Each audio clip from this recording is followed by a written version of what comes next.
আসসালামু আলাইকুম প্রিয় দাখিল অষ্টম শ্রেণীর শিক্ষার্থী বন্ধুরা, আশা করি তোমরা সবাই ভালো আছো। রবিউল এডুকেয়ারের আজকের এই আয়োজনে সবাইকে স্বাগত জানাচ্ছি। সাথে আছি আমি এমডি রবিউল হক। আজকে আমি তোমাদের আসন্ন বার্ষিক পরীক্ষা 2025-এর কোরআন মাজিদ ও তাজবিদ বিষয়ের প্রশ্ন নিয়ে আলোচনা করব। তার আগে বলে রাখি, নতুন নতুন এই ধরনের ভিডিও পেতে আমাদের চ্যানেলে সাবস্ক্রাইব করে বেল আইকনটি বাজিয়ে দিও। আর যারা ইতিমধ্যে সাবস্ক্রাইব করেছো তোমাদের অসংখ্য ধন্যবাদ। তো চলে আসি আমাদের মূল আলোচনায়। প্রিয় শিক্ষার্থী বন্ধুরা, শুরুতে আমি তোমাদের কোরআন মাজিদ ও তাজবিদ বিষয়ের এমসিকিউ নিয়ে আলোচনা করব। তো 1 নম্বর প্রশ্নটি হচ্ছে, অনুমতি ছাড়া কারো গৃহে প্রবেশ করা শরীয়তের কোন হুকুমের লঙ্ঘন? এটির উত্তর হচ্ছে খ, ওয়াজিব। 2 নম্বর প্রশ্নটি হচ্ছে, বেগানা নারীর প্রতি দৃষ্টিপাত করার হুকুম কি? এটির উত্তর হচ্ছে ক, হারাম। 3 নম্বর প্রশ্নটি হচ্ছে, শিরক প্রথমত কত প্রকার? এটির উত্তর হচ্ছে ক, 2 প্রকার। 4 নম্বর প্রশ্নটি হচ্ছে, পিতামাতার হক আদায় করার হুকুম কি? এটির উত্তর হচ্ছে ক, ফরজ। 5 নম্বর প্রশ্নটি হচ্ছে, নিসফুন শব্দের অর্থ কি? এটির উত্তর হচ্ছে খ, অর্ধেক। 6 নম্বর প্রশ্নটি হচ্ছে, আদলুন শব্দের অর্থ কি? এটির উত্তর হচ্ছে ঘ, ন্যায়পরায়ণতা। 7 নম্বর প্রশ্নটি হচ্ছে, আমানত ফেরত না দেয়া শরীয়তের কোন ধরনের হুকুমের লঙ্ঘন? এটির উত্তর হচ্ছে গ, ফরজ।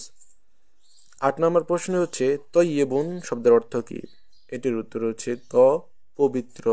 9 নম্বর প্রশ্নটি হচ্ছে, সৎ কাজের আদেশ ও অসৎ কাজের নিষেধ করার হুকুম কি? এটির উত্তর হচ্ছে ক, ফরজ। এরপরে 10 নম্বর প্রশ্নটি হচ্ছে, ইস্তেকামাহ এর পুরস্কার কি? এটির উত্তর হচ্ছে ক, জান্নাত। 11 নম্বর প্রশ্নটি হচ্ছে, সুদ দেওয়া ও নেওয়ার হুকুম কি? এইটির উত্তর হচ্ছে ক, হারাম। 12 নম্বর প্রশ্নটি হচ্ছে, নিফাক কত প্রকার?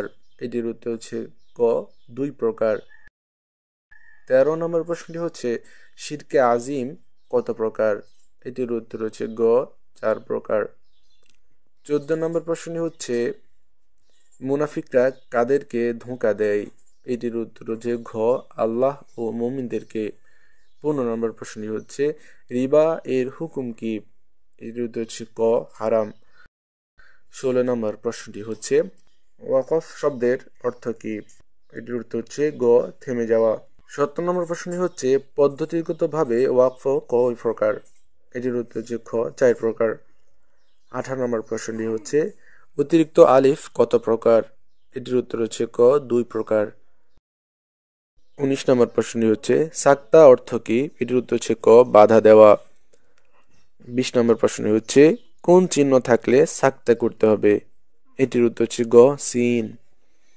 প্রিয় শিক্ষার্থী বন্ধুরা, এই ছিল তোমাদের এমসিকিউ প্রশ্ন এবং উত্তর। এরপর আমরা চলে যাব 2 নম্বর প্রশ্নে, যেখানে রয়েছে অনুবাদ লেখো যে কোনো 3টি। এখানে তোমাদের 5টি আয়াত অথবা সূরা দেওয়া আছে। তোমাদেরকে যে কোনো 3টি আয়াত অথবা সূরার অর্থ লিখতে হবে বাংলাতে।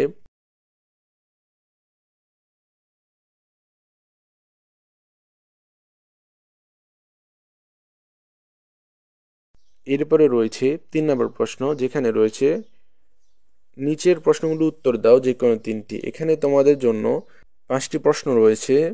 কতে রয়েছে একটি আয়াত যার শানে নজুল লিখতে হবে। খতে রয়েছে হিজাব পরিধানের নিয়ম ও শর্তাবলী লেখো। 3 নম্বর প্রশ্ন হচ্ছে, ইসলামে নারীর মর্যাদা উল্লেখ করো। এরপর রয়েছে আদল এর পরিচয় ও উপকারিতা সমূহ লেখো। এরপর রয়েছে মুনাফিকের আলামত সমূহ লেখো। এরপরে 4 নম্বর প্রশ্নটি হচ্ছে, তাহকিক করো যে কোনো 5টি। এখানে প্রায় 7টি ওয়ার্ড রয়েছে, যেগুলোর 5টির তাহকিক করতে হবে। 5 নম্বর প্রশ্ন হচ্ছে, তারকিব করো যে কোনো একটি।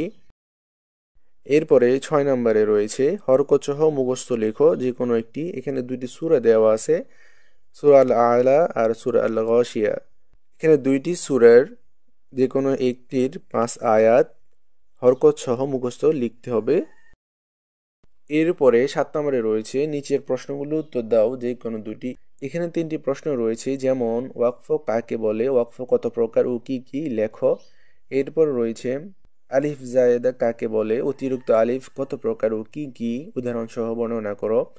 এরপর রয়েছে, সাক্তাহ কাকে বলে, কোরআনে কত স্থানে সাক্তা করা হয় আয়াত সহ উল্লেখ করো। 8 নম্বর প্রশ্নই হচ্ছে নিচের শব্দসমূহের দাগ দেওয়া অংশের তাজভিদের কায়দা নির্ণয় করো। এখানে প্রায় 60টি শব্দ বা হরফ রয়েছে, যে কোনো 5টির তাজভিদের কায়দা তোমাদের নির্ণয় করতে হবে। প্রিয় শিক্ষার্থী বন্ধুরা, সর্বশেষ তোমাদের মৌখিক অংশ থাকবে। প্রিয় শিক্ষার্থী বন্ধুরা, এখানে 9 নম্বরে রয়েছে সূরা আল গাশিয়ার 5 আয়াত, যেটা তোমাদের দেখে দেখে তেলাওয়াত করতে হবে। এরপর 10 নম্বরে রয়েছে তাজভিদের কায়দা বলো। এখানে মুখে মুখে নিচের শব্দগুলোর কায়দা বলতে হবে। 11 নম্বর প্রশ্নে রয়েছে সূরা আল ফজরের প্রথম 5 আয়াত মুখস্থ বলো। প্রিয় শিক্ষার্থী বন্ধুরা, এই ছিল তোমাদের কোরআন মাজিদ ও তাজভিদের প্রশ্ন আলোচনা। তো আশা করি আজকের এই ক্লাস তোমাদের ভালো লেগেছে। তো আগামী ভিডিওর আমন্ত্রণ জানিয়ে আজকের মতো এখানে বিদায় নিচ্ছি। সবাই ভালো থাকো, সুস্থ থাকো। আল্লাহ হাফেজ। আসসালামু আলাইকুম।